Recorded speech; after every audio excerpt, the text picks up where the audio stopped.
ನಾರಾಯಣಂ ನಿಖಿಲ ಪೂರ್ಣ ಗುಣೈಕದೇಹಂ ನಿರ್ದೋಷಮಪ್ಯತಮಪ್ಯಖಿಲೈಃ ಸುವಾಕ್ಯೈಃ ಅಸ್ಯೋದ್ಭವಾದಿದಮಶೇಷ ವಿಶೇಷತೋಪಿ ವಂದ್ಯಂ ಸದಾ ಪ್ರಿಯತಮಂ ಅವಸನ್ನಮಾಮಿ. ಕೃಷ್ಣಾಯ ವಾಸುದೇವಾಯ ಹರಯೇ ಪರಮಾತ್ಮನೇ ಪ್ರಣತಃ ಕ್ಲೇಶನಾಶಾಯ ಗೋವಿಂದಾಯ ನಮೋ ನಮಃ. ಅಭ್ರಮಂ ಭಂಗರಹಿತಂ ಅಜಡಂ ವಿಮಲಂ ಸದಾ ಆನಂದತೀರ್ಥಮತುಳಂ ಭಜೆ ತಾಪತ್ರಯಾಪಹಂ. पृथ्वीमण्डलमध्यस्थाः पूर्णबोधमतानुगाः वैष्णवाः विष्णुहृदयाः तान् नमस्ये गुरून् मम. तपस्वाध्याय शुश्रूषा कृष्णपूजा रतं मुनिं विश्वेशम् इष्टदं वन्दे परिव्राट् चक्रवर्तिनम्.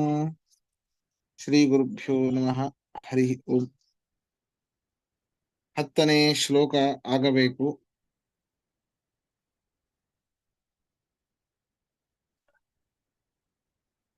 6ನೇ ಅಧ್ಯಾಯದ 10ನೇ ಶ್ಲೋಕ. ಯೋಗಿ ಯುಂಜೀತ ಸತತಂ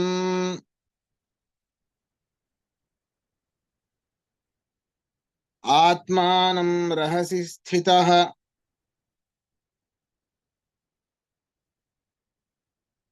ಏಕಾಕೀಯತ ಚಿತ್ತಾತ್ಮಾ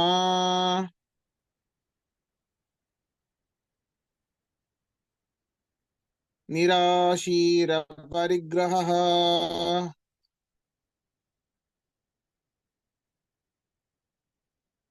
ನೋಡಿ, ಕೃಷ್ಣ ಪರಮಾತ್ಮ ಇಲ್ಲಿ ಧ್ಯಾನದ ಕ್ರಮವನ್ನ ಹೇಳ್ತಾ ಇದ್ದಾನೆ. ನಮಗೇನು ಮೆಡಿಟೇಷನ್ ಮಾಡೋದು ಅಂದ್ರೆ ಹೇಗೆ? ಎಲ್ಲ ಸಂಸಾರಿಕ ಜಂಜಾಟಗಳನ್ನ ಅಂಟಿಕೊಳ್ಳೋದು, ಅದರ ವಿಚಾರಧಾರೆಗಳನ್ನೇ ಇಟ್ಟುಕೊಳ್ಳೋದು. ಆದ್ರೆ ಒಂದು ಕಡೆ ಯಾರು ಇಲ್ಲದೆ ಇರುವಂತ ಸ್ಥಳದಲ್ಲಿ ಕುಳಿತು ಬಿಟ್ರೆ, ಸ್ವಲ್ಪ ನಮಗ್ ನಾವೇ ಏನಾದ್ರೂ ಮಾತಾಡ್ಕೊಳ್ಳದೆ ಹೋದ್ರೆ, ಯಾವ ಶಬ್ದಗಳನ್ನ ಕೇಳದೆ ಹೋದ್ರೆ, ನಿಧಾನವಾಗಿ ಉಸಿರಾಡಿದ್ರೆ ಅದು ಧ್ಯಾನ ಆಯಿತು ಅಂತ ನಾವು ಅನ್ಕೊಳ್ಳುತ್ತೇವೆ. ಹಾಗಲ್ಲ. ಯೋಗಿ ಯುಂಜೀತ ಸತತಂ ಆತ್ಮಾನಂ ರಹಸಿ ಸ್ಥಿತಃ.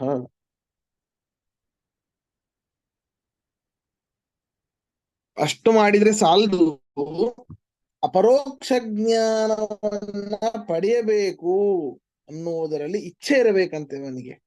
ಅಪರೋಕ್ಷ ಜ್ಞಾನ ಸಾಧನೆಯಲ್ಲಿ ತತ್ಪರನಾಗಿರಬೇಕು ಆ ಸಾಧಕ. ಅವನು ರಹಸಿ ಸ್ಥಿತ, ಏಕಾಂತದಲ್ಲಿ ಇರಬೇಕು, ದುರ್ಜನರ ಸಂಘವನ್ನ ಬಿಟ್ಟಿರಬೇಕು.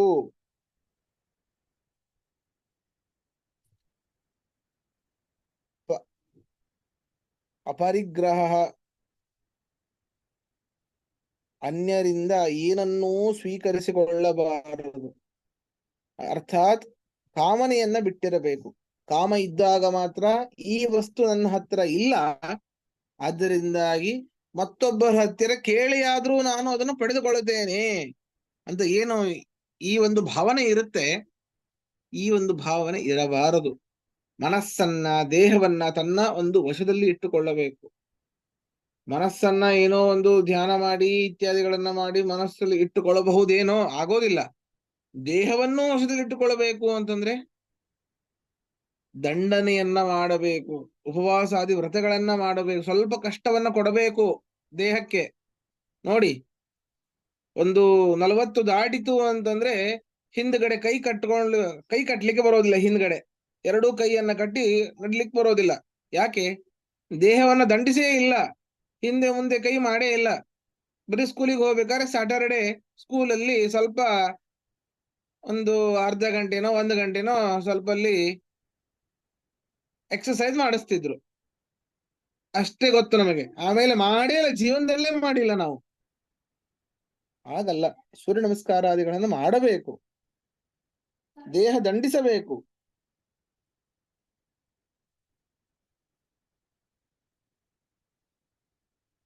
ಅನ್ಯರಿಂದ ಏನನ್ನೂ ಸ್ವೀಕರಿಸಬಾರದು. ಪರಮಾತ್ಮನಲ್ಲಿಯೇ ಮನಸ್ಸನ್ನ ತಲ್ಲೀನಗೊಳಿಸಬೇಕು. ಯಥಚಿತ್ತಾತ್ಮ, ಪರಮಾತ್ಮನಲ್ಲಿಯೇ ಮನಸ್ಸನ್ನ ತಲ್ಲೀನಗೊಳಿಸಬೇಕು. ಇದು ಧ್ಯಾನಕ್ಕೂ ಕೂಡುವುದಕ್ಕಿಂತ, ಧ್ಯಾನ ಮಾಡುವುದಕ್ಕಿಂತ ಮುಂಚಿನ ಸ್ಟೆಪ್ಸ್ಗಳು ಇವೆಲ್ಲ. ಗೊತ್ತಾಯ್ತಾ? ಯಾರ ಹತ್ರವೂ ಏನನ್ನೂ ಕೇಳಬಾರದು.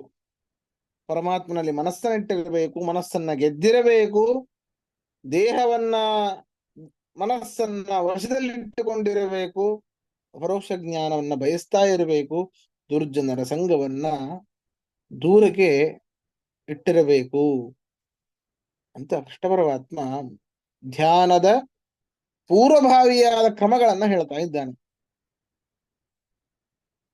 ನೋಡಿ, ಅರ್ಥ ನೋಡಿ. ಯೋಗಿ ಅಪರೋಕ್ಷ ಜ್ಞಾನ ಸಾಧನೆಯನ್ನು ಮಾಡುತ್ತಿರುವವನು, ಅಪರೋಕ್ಷ ಜ್ಞಾನ ಸಾಧನೆಯನ್ನು ಮಾಡುತ್ತಿರುವವನು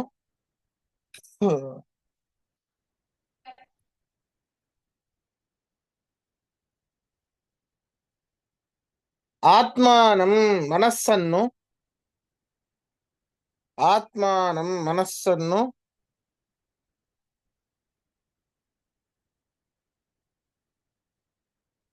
ಯುಂಜೀತ ಭಗವಂತನಲ್ಲಿ ತಲ್ಲೀನಗೊಳಿಸಬೇಕು. ಯುಂಜೀತ ಭಗವಂತನಲ್ಲಿ ತಲ್ಲೀನಗೊಳಿಸಬೇಕು. ಸತತಂ ಯಾವಾಗಲೂ, ಸತತಂ ಯಾವಾಗಲೂ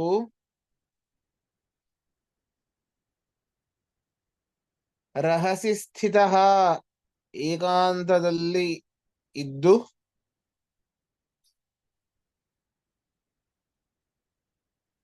ರಹಸಿ ಸ್ಥಿತ ಏಕಾಂತದಲ್ಲಿ ಇದ್ದು,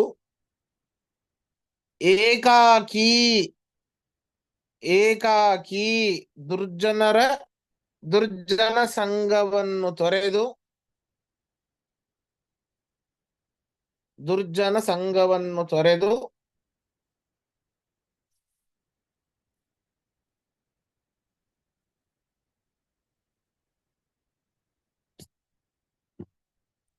ಸರಿಯಾಗಿ ಕೇಳಿಸ್ತಿಲ್ವಾ? ಕೇಳಿಸ್ತಾ ಇದೆ ಆಚಾರ್ಯ, ಕೇಳಿಸ್ತಾ ಇದೆ. ಹೌದಾ? ಪಾಪ ರುಕ್ಮಿಣಿ ಅವರು ಬರ್ತಿದ್ದಾರೆ, ಅವರಿಗೆ ನೆಟ್ವರ್ಕ್ ಪ್ರಾಬ್ಲಮ್ ಅಂತೆ. ಅವಾಗ ಮೆಸೇಜ್ ಮಾಡಿದ್ರು, ಅದಕ್ಕೆ ಕೇಳಿದೆ ನಾನು. ನನ್ನ ಕೇಳಿಸ್ತಾ ಬಂದ್ರು ರುಕ್ಮಿಣಿ ಅವರು ಬಂದ್ರು. ಸರಿ.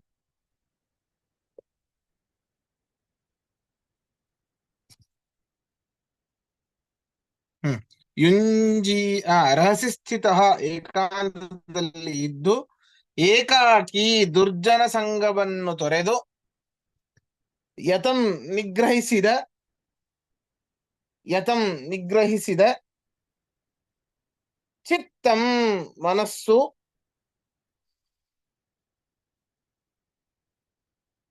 ಚಿತ್ತಂ ಮನಸ್ಸು, ಆತ್ಮ ದೇಹವುಳ್ಳವನು,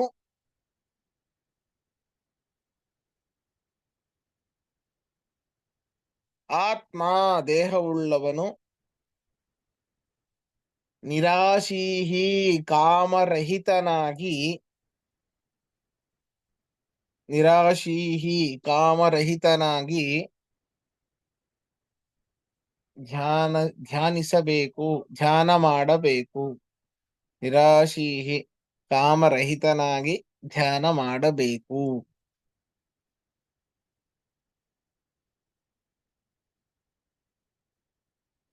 ಪ್ರಶ್ನೆ ಇದ್ರೆ ಕೇಳಿ.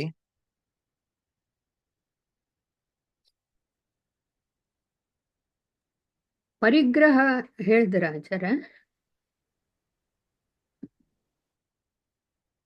ನಿರಾಶೀಹಿ ಅಪರಿಗ್ರಹ, ಅದು ಬಿಟ್ಟೆ ನಾನು. ನಿರಾಶೀಹಿ ಕಾಮ ಇಲ್ಲದವನಾಗಿ, ಅಪರಿಗ್ರಹ ಅದನ್ನ ಅರ್ಥ ಹೇಳಿದೀನಿ, ಆ ಶಬ್ದ ಹೇಳಿಲ್ಲ ನಾನು. ಅನ್ಯರಿಂದ ಏನನ್ನೂ ಸ್ವೀಕರಿಸಿದವನಾಗಿ, ಅಪರಿಗ್ರಹ ಅನ್ಯರಿಂದ ಏನನ್ನೂ ಸ್ವೀಕರಿಸದವನಾಗಿ ಧ್ಯಾನ ಮಾಡಬೇಕು.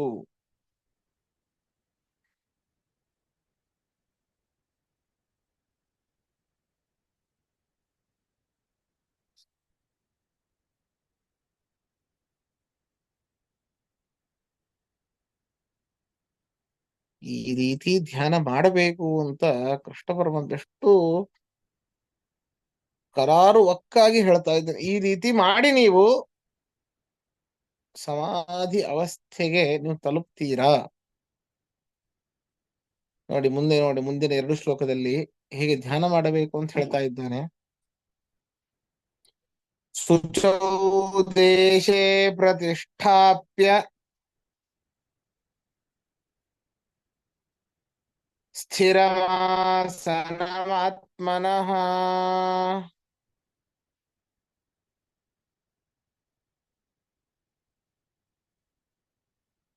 ನಾತ್ಯುಚ್ಛ್ರಿತಂ ನಾತಿ ನೀಚಂ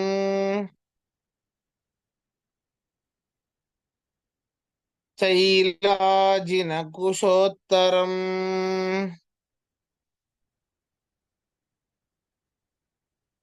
ತತ್ರೈಕಾಗ್ರಂ ಮನಃ ಕೃತ್ವಾ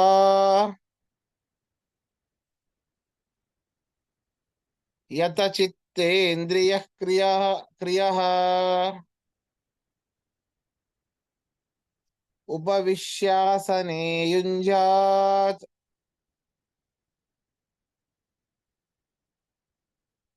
ಯೋಗಮಾತ್ಮವಿಶುದ್ಧಯೇ.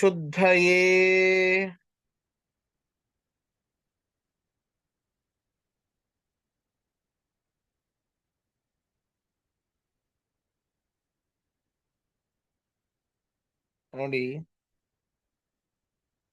ಶುಚೌ ದೇಶೇ, ಶುಚಿಯಾದ ಸ್ಥಳದಲ್ಲಿ ಅಂತ. ಏನಪ್ಪ ಶುಚಿಯಾದ ಸ್ಥಳ? ಮನೆಯಲ್ಲಿ ಹಾಲು ಲೈಸಾಲ್ ಹಾಕಿ ಚೆನ್ನಾಗಿ ಒರೆಸಿದ್ದೇವೆ, ತುಂಬಾ ಶುಚಿಯಾಗಿದೆ, ಅದ್ಭುತವಾದ ರೂಮ್ ಫ್ರೆಶ್ನರ್ ಎಲ್ಲ ಹೊಡೆದಿದೆ, ಹೋಮ್ ಫ್ರೆಶ್ನರ್, ಅದ್ಭುತವಾದ ಗಂಧ ಬರ್ತಾ ಇದೆ. ಅದಾ ಶುಚಿ? ಅಲ್ಲ.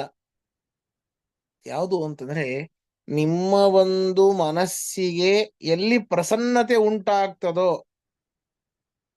ಅಂತಹ ಒಂದು ಯೋಗ್ಯವಾದ ಸ್ಥಳ ಅಂತ ಅರ್ಥ.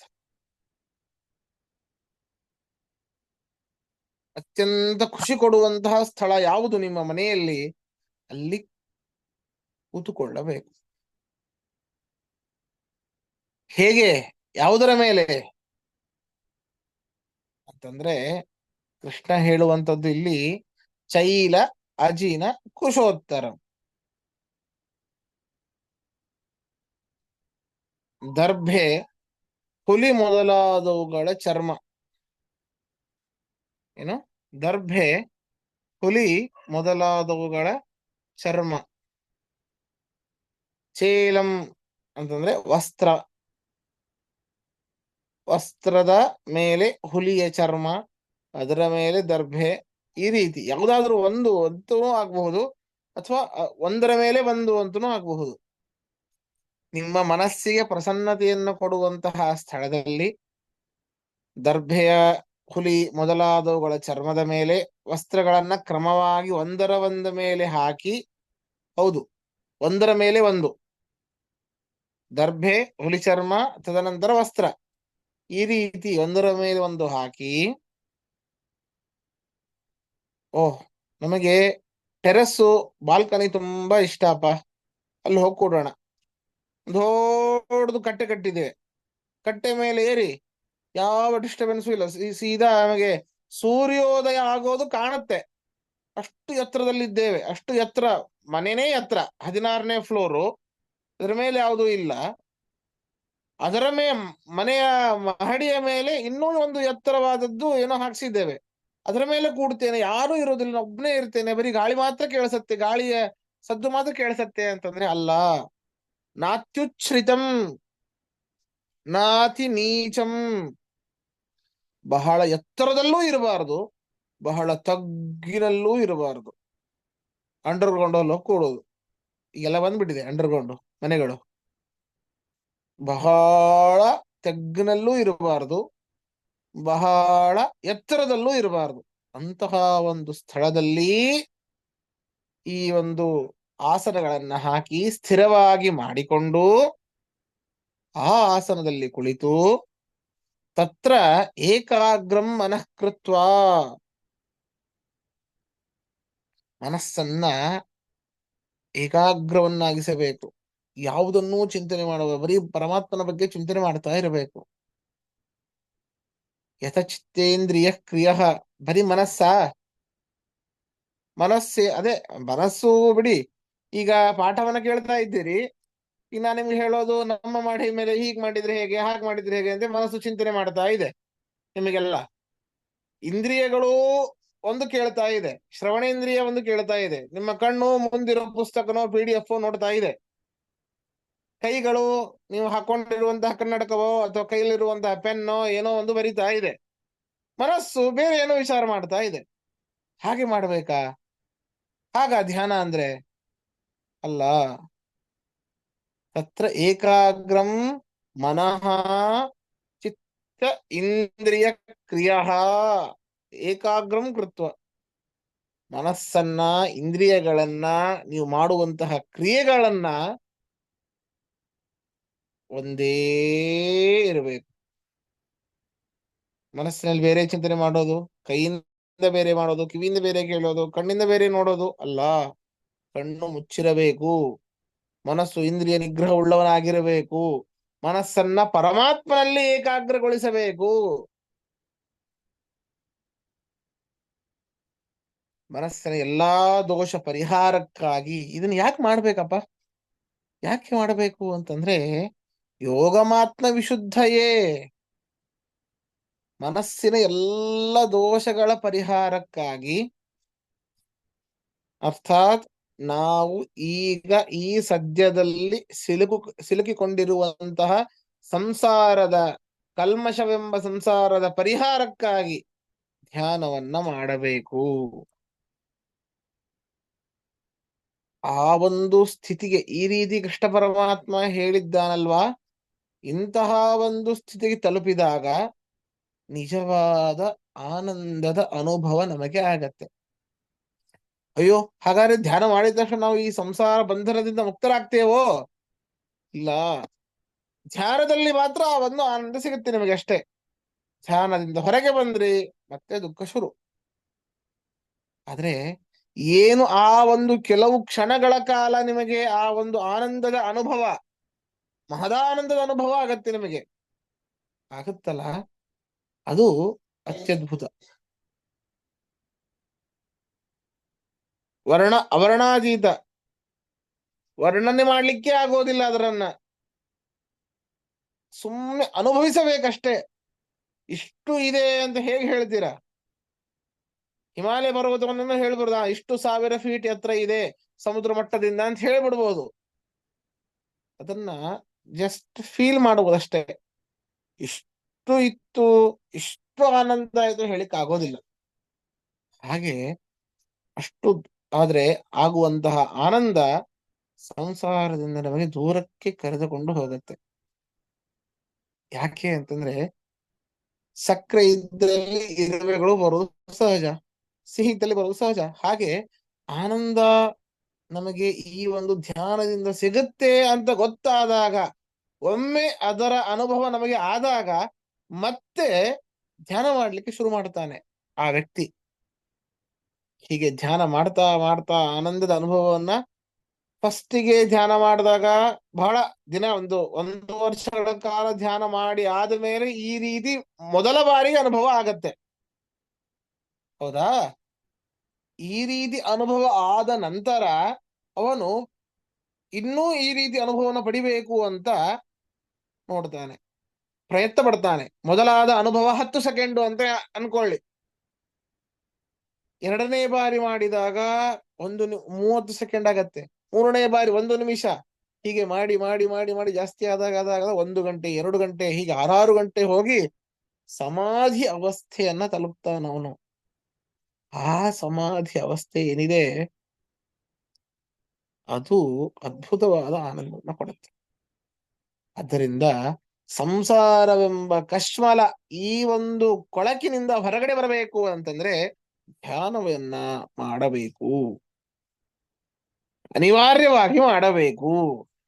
ಕೃಷ್ಣ ಪರಮಾತ್ಮ ಈ ರೀತಿ ಎಳೆ ಎಳೆಯಾಗಿ ಹೇಳ್ತಾ ಇದ್ದಾನೆ.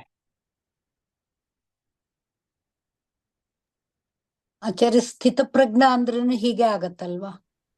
ಆ ಸ್ಥಿತಪ್ರಜ್ಞ. ಸ್ಥಿತಪ್ರಜ್ಞೆ ಅಂದ್ರೆ ಹಾಗಲ್ಲ. ಅವನು ಸರಿಯಾದ ಜ್ಞಾನ ಉಳ್ಳವನು ಅಂತ ಅರ್ಥ. ಪ್ರಜ್ಞೆ ಅಂದ್ರೆ ಜ್ಞಾನ, ಸ್ಥಿತಪ್ರಜ್ಞೆ ಅಂದ್ರೆ ಅವನ ಜ್ಞಾನ ದೃಢವಾಗಿ ಇದೆ, ಸರಿನಾ? ಈ ಸ್ಟೇಜ್ ಆಗೋಗಿದೆ ಅವ್ರಿಗೆ. ಹಾ ಹಾ,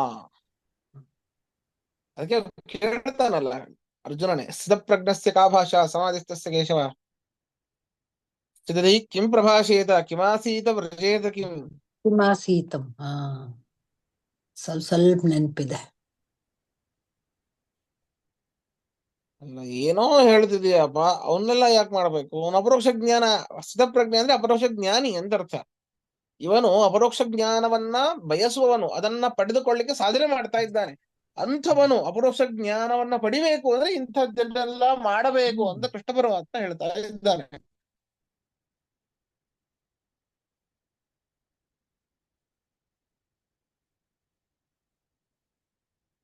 ಸರಿ, ಅರ್ಥ ನೋಡಿ. ಶುಚೌ ದೇಶೇ ಮನಸ್ಸಿನ ಪ್ರಸನ್ನತೆಗೆ ಯೋಗ್ಯವಾದ ಮನಸ್ ಪ್ರಸನ್ನತೆಗೆ ಯೋಗ್ಯವಾದ ಪ್ರಶಸ್ತ ಸ್ಥಳದಲ್ಲಿ, ಮನಸ್ಸಿನ ಪ್ರಸನ್ನತೆಗೆ ಯೋಗ್ಯವಾದ ಪ್ರಶಸ್ತ ಸ್ಥಳದಲ್ಲಿ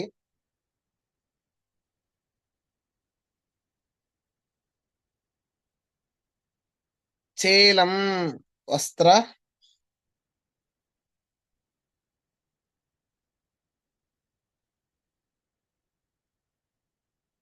ಚೇಲಂ ವಸ್ತ್ರ ಅಜಿನಂ ಚರ್ಮ ಅಜಿನಂ ಚರ್ಮ ಕುಶೋತ್ತರಂ ದರ್ಭೆ ಇವುಗಳ ಮೇಲೆ ಮೇಲೆ ಇರುವಂತೆ ಮಾಡಿ, ದರ್ಭೆ ಇವುಗಳ ಮೇಲೆ ಮೇಲೆ ಇರುವಂತೆ ಮಾಡಿ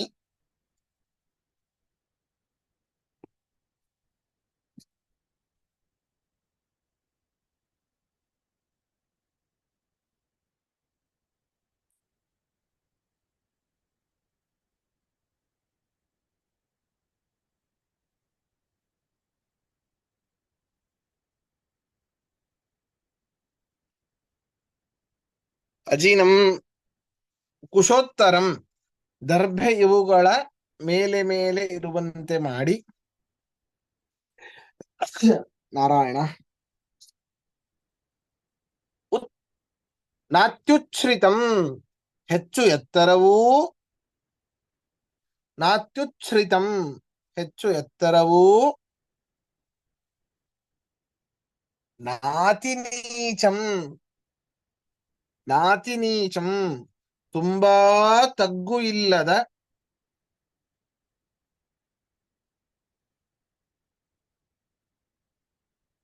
ತುಂಬಾ ತಗ್ಗು ಇಲ್ಲದ ಸ್ಥಳದಲ್ಲಿ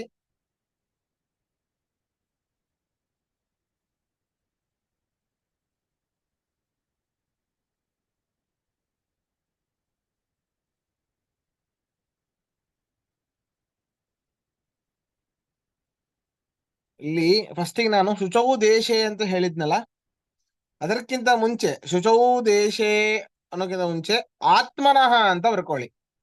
ಆತ್ಮನಃ ಶುಚೌ ದೇಶೆ, ಆತ್ಮನಃ ಅಂತ ಬರ್ಕೊಂಡ್ರೆ ಸಾಕು. ಉಳಿದ ಅರ್ಥವನ್ನ ಹೇಳಿದ್ದೇನೆ ನಾನು, ಮನಸ್ಸಿನ ಪ್ರಸನ್ನತೆಗೆ ಯೋಗ್ಯವಾದ ಪ್ರಶಸ್ತ ಸ್ಥಳದಲ್ಲಿ ಅಂತ. ಆ ಶುಚೌ ಅನ್ನೋದಕ್ಕಿಂತ ಮುಂಚೆ ಆತ್ಮನಃ ಅಂತ ಬರ್ಕೊಳ್ಳಿ ಸಾಕು.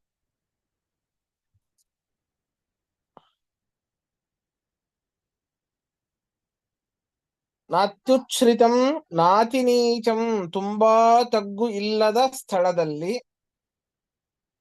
ಆಸನಂ ಸ್ಥಿರಮಾಸನಂ ಅಂತ ಬರ್ಕೊಂಬಿಡಿ. ಸ್ಥಿರಮಾಸನಂ ಸ್ಥಿರವಾದ ಆಸನವನ್ನು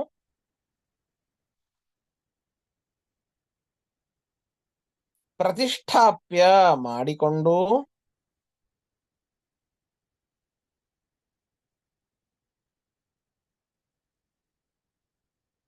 ಪ್ರತಿಷ್ಠಾಪ್ಯ ಮಾಡಿಕೊಂಡು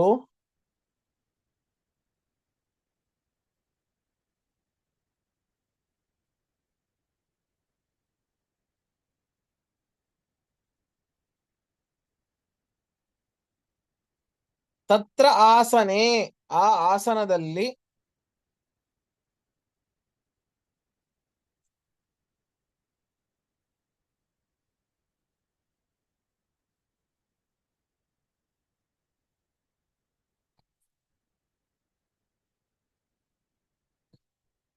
ತತ್ರ ಆಸನೆ, ಆ ಆಸನದಲ್ಲಿ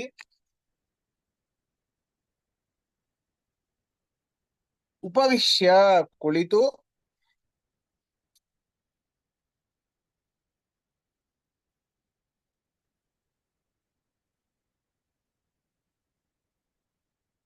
ಉಪವಿಶ್ಯ, ಕುಳಿತು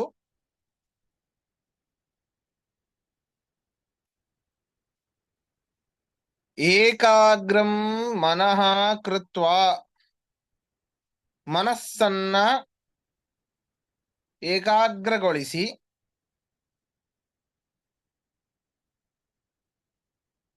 ಮನಸ್ಸನ್ನ ಏಕಾಗ್ರಗೊಳಿಸಿ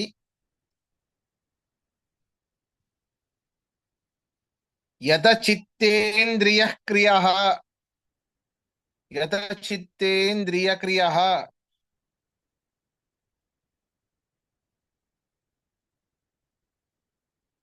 ಇಂದ್ರಿಯ ಕ್ರಿಯೆಗಳನ್ನ ವಶಪಡಿಸಿಕೊಂಡು ಮನಸ್ಸು ಇಂದ್ರಿಯಗಳ ನಿಗ್ರಹವುಳ್ಳವನಾಗಿ ಅಂತ ಬರ್ಕೊಳ್ಳಿ ಸಾಕು. ಇಂದ್ರಿಯಗಳ ನಿಗ್ರಹವುಳ್ಳವನಾಗಿ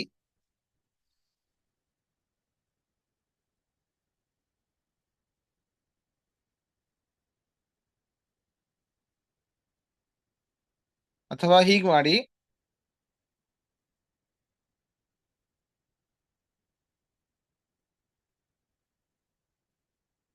ಪರಮಾತ್ಮನಲ್ಲಿ, ಭಗವಂತನಲ್ಲಿ ಮನಸ್ಸನ್ನ ಏಕಾಗ್ರಗೊಳಿಸಿ, ಭಗವಂತನಲ್ಲಿ ಮನಸ್ಸನ್ನ ಏಕಾಗ್ರಗೊಳಿಸಿ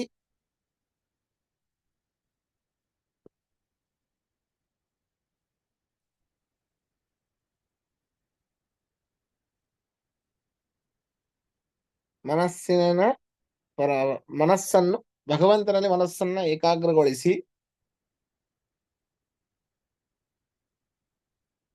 ಆತ್ಮವಿಶುದ್ಧಯೇ, ಆತ್ಮವಿಶುದ್ಧಯೇ, ಮನಸ್ಸಿನ ಎಲ್ಲಾ ದೋಷ ಪರಿಹಾರಕ್ಕಾಗಿ, ಮನಸ್ಸಿನ ಎಲ್ಲಾ ದೋಷ ಪರಿಹಾರಕ್ಕಾಗಿ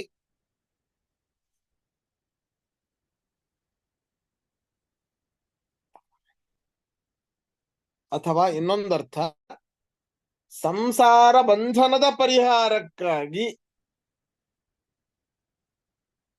ಸಂಸಾರ ಬಂಧನದ ಪರಿಹಾರಕ್ಕಾಗಿ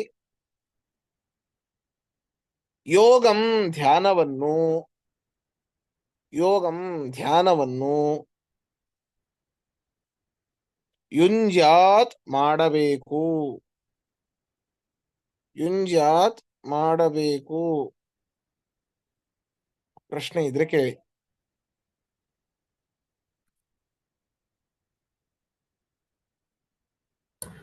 ಆಚಾರ್ಯ, ಸಿಂಪಲ್ ಪ್ರಶ್ನೆಗಳು.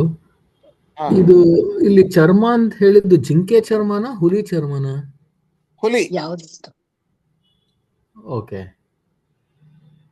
ಆಚಾರ್ಯ? ಎರಡನೇ ಸಾರಿ, ಕೇಳಿ. ಇಲ್ಲ, ಕೇಳಿ ಕೇಳಿ. Quick one. ಎರಡನೇ ಪ್ರಶ್ನೆ, ಎತ್ತರದ ಜಾಗದಲ್ಲಿ ಧ್ಯಾನ ಮಾಡಬಾರ್ದು ಅಂದ್ರೆ, ಈಗ ಹಿಮಾಲಯ ಅಲ್ಲಿ ಇಲ್ಲಿ ಹೋಗಿ ಧ್ಯಾನ ಮಾಡ್ತಾರಲ್ಲ? ಹಂಗಲ್ಲ. ಹ್ಮ್ ಅಂದ್ರೆ ನೀವು 16ನೇ ಫ್ಲೋರ್ ಅಲ್ಲೇ ಇರಿ, ಮತ್ತೆ ಅದರ ಮೇಲೆ ಅದು ಚೇರ್ ಮೇಲೆ ಕೂತು ಮಾಡೋದು, ನೆಲದಿಂದ, ಹಂಗೆ. ಸರಿನಾ? ಓಕೆ. ನೆಲದಲ್ಲಿ ಪ್ರಶಸ್ತವಾಗಿ ನಿಮ್ಮ ಸುಖಾಸನದಲ್ಲೋ ಪದ್ಮಾಸನದಲ್ಲೋ ಕುಳಿತು ಮಾಡಬೇಕು ಅಂತ. ಗೊತ್ತಾಯ್ತು. ಭೂಸ್ಪರ್ಶ ಅಷ್ಟೇ. ಆ ಭೂಮಿಯ ತರಂಗಗಳು ನಮ್ಮಲ್ಲಿ ಬರಬೇಕು ಅಷ್ಟೇ. ಓಕೆ. ಆಚಾರ್ಯ, ಆ ಒಂದು ವರ್ಡ್ ನಾತ್ಯುಚ್ಛಿತ್, ಅದು ಹೇಗೆ ಬಿಡಿಸೋದು ಆಚಾರ್ಯ? ನ ಅತಿ ಉಚ್ಛ್ರಿತಂ ನಾತ್ಯುಚ್ಛ್ರಿತಂ. ನ ಅತಿ ಅತಿ ಉಚ್ಛ್ರಿತಂ. ಓಕೆ.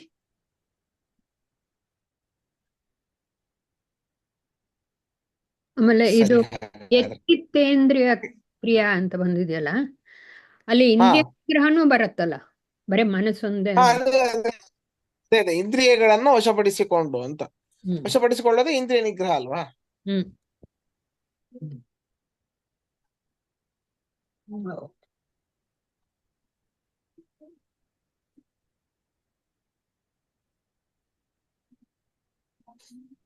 ಮತ್ತೆ ಪ್ರಶ್ನೆ ಇದ್ರೆ ಕೇಳಿ. ಕಷ್ಟಾಚರ.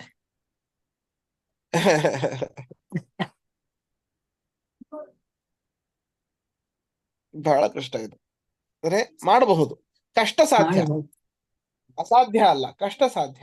ಸಾಧ್ಯ ಅಲ್ಲ, ಹೌದು. ಮನಸ್ಸಿದ್ರೆ ಎಷ್ಟೋ ಜನ ಮಾಡ್ಬೋದು. ಸ್ತ್ರೀಯರು ಗುರುಮಂತ್ರಕ್ಕೆ ಕುಳಿತಿರ್ತಾರೆ, ಗ್ಯಾಸ್ ಏನೋ ಇಟ್ಟಿರ್ತಾರೆ, ಕುಕ್ಕರ್ ಸಿಟಿ ಹೊಡೆಯುತ್ತೆ, ಬಂದ್ ಮಾಡು ಅಂತ ಹೇಳ್ತಾರೆ. ಜಪ ಮಾಡ್ಲಿಕ್ಕೆ ಆಗೋದಿಲ್ಲ ನಮಗೆ. 10 ಗಾಯತ್ರಿ ಜಪ ಮಾಡಬೇಕಾದ್ರೆ ಇಡೀ ವಿಶ್ವವನ್ನ ಪರ್ಯಟನೆ ಮಾಡಿ ಬಂದಿರ್ತೇವೆ.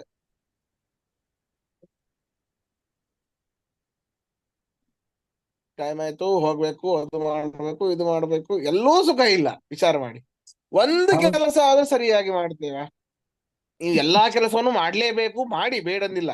ಈ ಕೆಲಸವನ್ನ ಮಾಡಬೇಕಾದ್ರೆ ಮತ್ತೊಂದು ಕೆಲಸದ ಬಗ್ಗೆ ಯಾಕೆ ವಿಚಾರ? ಈ ಕೆಲಸಕ್ಕೆ 100% ಕೊಡಿ. ಈ ಕೆಲಸ ಮಾಡ್ಬೇಕಾದ್ರೆ 100% ಕೊಟ್ರೆ ಈ ಕೆಲಸ ಚೆನ್ನಾಗಾಗತ್ತೆ. ಇನ್ನೊಂದು ಕೆಲಸ ಉಂಟು, ಇಲ್ಲ ಅಂದಿಲ್ಲ. ಆ ಒಂದು ಕೆಲಸ ಮಾಡ್ಬೇಕು, ಅದಕ್ಕೆ 100% ಕೊಡಿ. ನಾವೇನ್ ಮಾಡ್ತೇವೆ, ಇಲ್ಲೂ ಹಾಕ್ತಿಲ್ಲ, ಅಲ್ಲೂ ಹಾಕ್ತಿಲ್ಲ. ಈ ಕೆಲಸ ಮಾಡ್ಬೇಕಾದ್ರೆ ಅದರ ವಿಚಾರ, ಆ ಕೆಲಸ ಮಾಡ್ಬೇಕಾದ್ರೆ ಇನ್ನೊಂದು ಕೆಲಸದ ವಿಚಾರ.